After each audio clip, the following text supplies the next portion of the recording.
ساڵ لەمەوبەر لە ڕۆژی دەیسەی ساڵی 1991 ئەو کاتەی زوڵمی بەعز گەیشتە بووە لووتکە، هاوڵاتیانی سۆران و باڵەکایەتی و ڕەواندۆز هاوشانی ناوچەکانی تری کوردستان دژی زوڵم و ستەمی حیزبی بەعز ڕاپەڕین و پەتی زوڵمی سەدام و دارودەستەکەیان لە ئەستووریدا پساند. هاوڵاتیانی سۆران دەڵێن ئێمە ڕاپەڕینمان بۆ خۆشگوزەرانی کرد، نەوەک لەسەر حسابی هاوڵاتیان چەند کەسێک و بنەماڵەیەک ببنە ملیاردێر و هاوڵاتیانیش بە کوڵەمەرجی بژین. بۆیە پێویستە ئەوان پند لە زوڵمی سەدام وەرگرن و کۆتایی بە هەڵەکانی ئەوان بێنن، ئەگەرنا هەمان چارەنووسیش چاوەڕێی ئەوان دەکات. شۆڕش کرا ڕووبارێک خوێنی بۆڕژێنرا، بەڵام بەداخەوە شۆڕشەکە بۆ چەند کەسێک بوو، چەند کەسێک لێ سودمەند بوو. زۆرینەی خەڵک ئێستاش باجەکەی ئەدات. ئەوانەی کە دەستکەوتی ڕاپەڕین بوون ئەتوان بڵن تەوزیف نەکراینە، بە هەدەردران. زۆرینەی خەڵک لە ژیانێکی کولەمەرجی ئەژیت کە شایستەی ئەو خەڵکە نییە کە دەبووە زیاتری لۆکرابایە، بەڵکو شۆڕش لۆ چەند کەسێک بوو، لۆ چەند ماڵێک بوو کە فعلەن ئەوان لێ سودمەند بوون، دەستکەوتی خۆشیان بینی.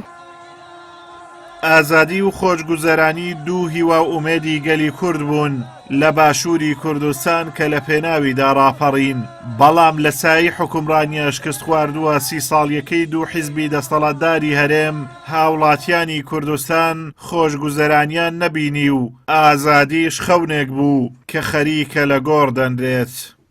دەستکەوتەکان تا شوێنە و ڕێژیان لە بۆ دابدرێ بەداخەوە، یعنی لەقەدر ئەو هەموو قوربانی دان و ئەو هەموو تەزعی پێشمەرگە و میلەتە شۆڕژێرە نیشتیمان پەروەرە، بەداخەوە لە سای مەسئولە بەرپرس و نابەرپرسەکانمان زۆر کەمهاتینەتە دی. خەڵکی ئینتیزاری ئەوەی هەبوو کە لە ناخۆشیەوە بەرەو خۆشیێ بێ، بەڵام بەداخەوە کە تەماشا ئەەکەی پاس 30 ساڵ هیچ شتێک نهاتوە دیدی، پاس 30 ساڵ هیچ شتێک نەگۆڕاوە، پاس 30 ساڵ هەموو شتێک وەکو خۆیەتی، پاس 30 ساڵ ژیانی خەڵکی ئەگەر برین لە جیاتی ئەوەی باش بێتن ژیانی خەڵکی بە کۆڵەمەرگ خەراتر بووە.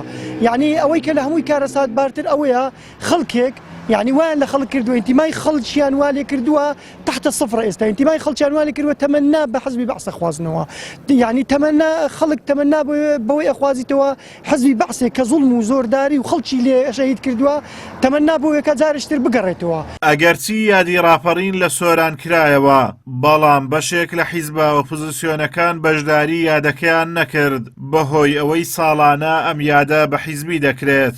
لە ڕاپەڕینی بەهاری ساڵی 1991 پێشمەرگەکانی ڕابوونی ئیسلامی کوردستان لە ناوچەکە دەورێکی باڵایان هەبوو، وەک یەکەمین هێزی کوردیش لە ناحیەی خەلیفان شەڕیان دژی حیزبی بەعس ڕاگەیاند و دوای ئازادکردنی خەلیفان بەرەو سۆران و باڵەکایەتی بەڕێکەوتن و بە برینداربوونی پێشمەرگەیەکی ڕابوونی ئیسلامی دەڤەری سۆران ئازاد کرا.